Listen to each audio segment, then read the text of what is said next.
All right, thank you very much. I'm at a loss for words, honestly. Congratulations, Joey Flashwolf, still in there, but Cloud9 is out. And it ended rather, the way it started for Cloud9, although it didn't look like it in the mid-game, because, again, that tower dive that was questionable in the beginning, it's just very un-Cloud9. Now, we thought that the winner of this game, at least personally, would be the one coming out ahead in the laning phase. And Meteos on the rec side really was showing that he knew how to play the champion and was just really snowballing the lanes for Cloud9. But when it came down to closing the game and acting as a unit out of the laning phase, it just was not there. The engages, the teleports, trying to combo them with the engages. Now, Gnar actually managed to purchase the cooldown reduction on the flash and the teleport, signifying that perhaps there's a little more synergy there that we may not know about. And it's a lie, it wasn't there.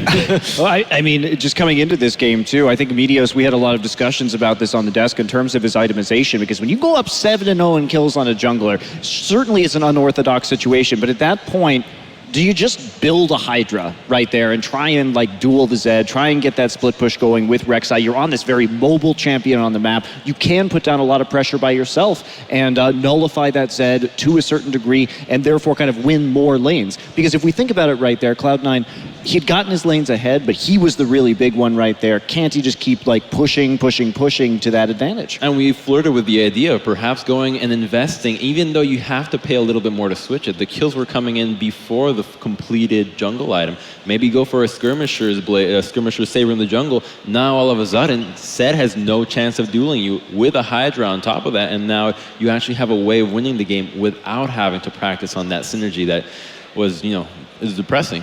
Yeah, you actually, go ahead. Team fighting and strategical play was something that Cloud9 were always really good at, right? And when this game got to, okay, now we have to group up and start to figure out how we're going to end this game, the strategical side of it, they just look lost. They look absolutely lost. Well, and also I think you have to really credit Sword Art, because he had some very clutch monsoons. Both him and Maple really turned a lot of those team fights around. Maple found people on the periphery that he could assassinate or zone out, and Sword Art was so good at holding those monsoons until the last possible second to open up space for NL to auto-attack. I also feel like that game really showcased why Maokai has been a really strong pick for teams that or top lanes that are kind of struggling a little bit. You have a really good itemization to just become a really strong tank line. You have the AoE damage reduction, and you have a point-and-click lockdown that you can just use for anybody that fails to engage properly. And then we have this replay which showcases exactly that. Now you have at the top side, Balls teleporting into the blue pit, trying to go for a really odd flank. And you have the Flash Wolves kiting back. They have the speed trend that's really important, so Cloud9 can't really go and push out of this area now, because that would give the Flash Wolves the advantage.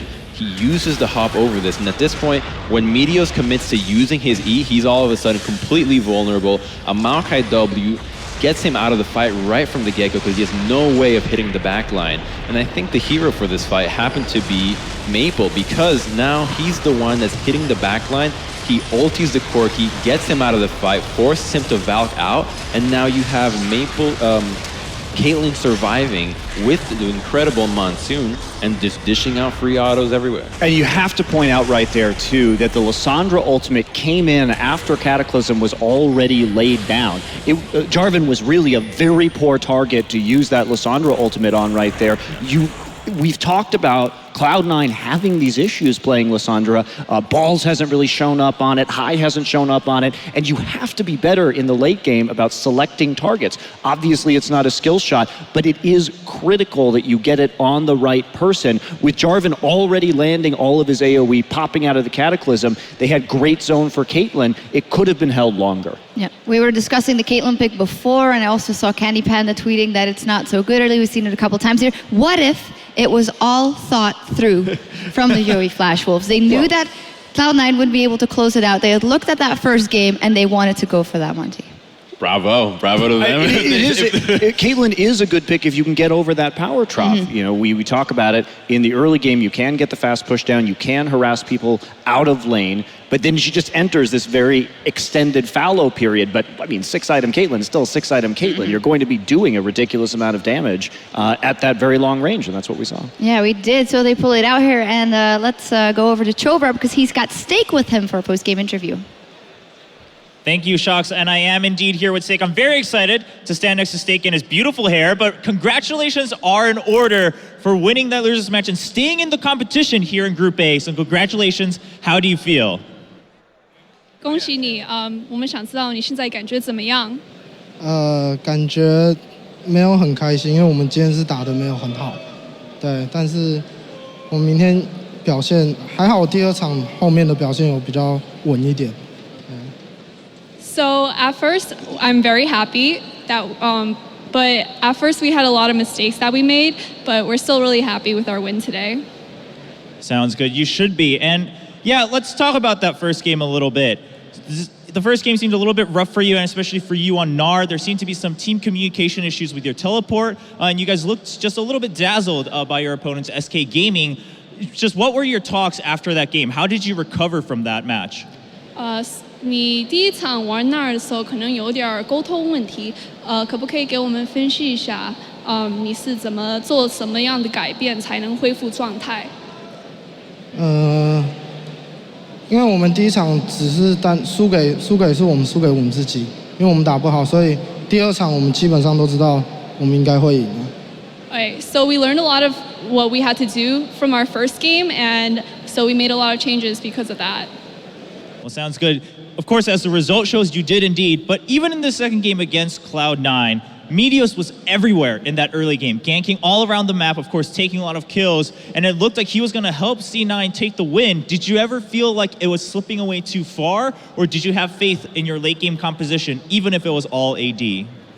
你跟第二场打 Cloud9 的时候，看起来 Meteos 在全地图上都在，可不可以给我们分析一下，就是你们是不是有信心，到后期你们可以赢的？因为我们拿到很多后期角，所以然后又是我们很熟悉的角色，所以我们知道我们只要撑到后面，我们一定会赢。对不起，可不可以再说一遍？因为我们拿到很多后期角，然后这些角色又刚好是我们熟悉的角色。Okay, so we relied on our team composition because we knew that we would outscale them in the end. All right, so having that faith in the picks and bans. Now, the talk for the Flash Wolves all weekend is confidence, proving yourselves and showing the world what you have. You've gone 1-1 so far. Where is that confidence? Do you still feel pretty good, or do you feel that you actually need to try harder to prove something? 想知道如果你现在有信心吗？或者你要再证明一下自己？我们应该可以赢 SK 啊，我觉得。He feels like we should be able to be SK. Okay, well, yeah, that was my last question. So the rematch, you're confident that you'll be able to take it this time and move on to the playoffs in the Intel Extreme Masters World Championship? 你估计你这一场会赢吗？会不会到半决赛？我觉得机会蛮大的，我们应该有机会赢 SK。对，我们应该是可以跟 SK 打。I have a lot of faith that we'll be SK, so yes. All right, we'll see if those words stay true tomorrow in the deciders match for Group A. But that's it. Once again, congratulations to the Flash Wolves for winning that losers match and going to the last match of Group A. Back to the expert desk. Thank you very much, Chobra, Steak, and Rachel for that interview. As he said, tomorrow up against SK Gaming, and let's take a look at the bracket one final time for Group A, as we now have all matches completed in that one for now, at least, as we'll see tomorrow. GE Tigers, of course, already qualified for the semifinal, and then we'll have SK Gaming up against the Yoi Flash Wolves for that second spot in the semifinal from Group A. Before we talk about SK Game versus Yoi Flash Wolves, Crumbs, you should stand by your convictions. When I said that you said that you don't think Cloud9 could beat them, you said no, but it turned out to be right. It felt like they had a holy barrier that just could not allow Cloud9 to close the game out. And it was made of steak. Perfectly cooked. Perfectly tenderized by that top lane initial harass. Yeah. It's like, I'll get you next time. But SK Gaming versus the Yoi Flash Wolves, Tomorrow, have we seen enough from the OE Flash? Well, some good engages there in the late game, playing their comp correctly in the end. I mean, we have to give praise where praise is due, but versus SK Gaming, I don't see the same scenario. Well, there is a little bit more of a rubric of how to play against SK right now, considering, I think, the successful banning phase that the GE Tigers deployed against them. So there will be a little bit of variation in terms of their pick and ban. Now, can they actually close this out? The thing about SK is that they are a much more punishing team when it comes to snowballing the game and just playing very disrespectfully, very aggressively, and continuing to just press their advantage. So I don't think we're going to see as much diddling around in the mid-game as we saw from Cloud9.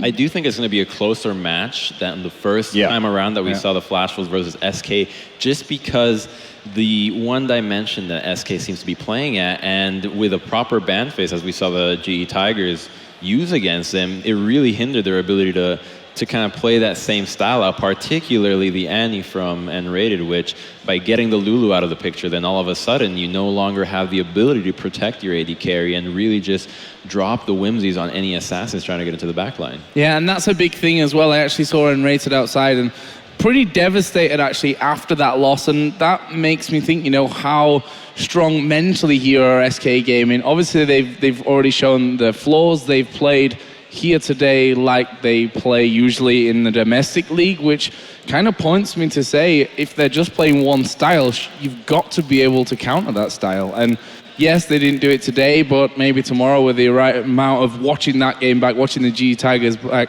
and watching maybe some LCS games back even, maybe they can pull that one out. Yeah, we will see tomorrow. That's it for Group A, though, when we're on the cusp of breaking into Group B. And to prepare us for that, we have Cho on stage with Edward and Mad Life. That's right.